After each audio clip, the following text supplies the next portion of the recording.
ગામમાં શાળામાં પાણી ભરાઈ જતા હાલાકી થઈ રહી છે। કેબી શાહ વિનય મંદિરમાં વિદ્યાર્થીઓ અભ્યાસથી વંચિત રહ્યા છે। છેલ્લા 12 દિવસથી અંદાજે 3000 વિદ્યાર્થીઓને હાલાકી પડી રહી છે।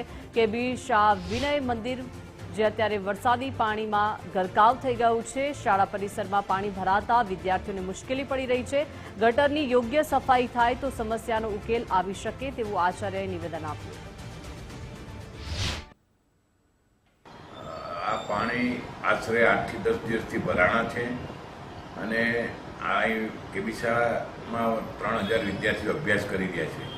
વિરંગામ શહેરની મોટી શૈક્ષણિક સંસ્થા છે અને પાણી 10 દિવસથી ભરાણા છે। ગામની ઉપર જે આફત આવી છે એના હિસાબે આ પાણી ભરાણા છે, નહીંતર આજ સુધી કોઈ દિવસ આટલા બધા પાણી ભરાણા નથી।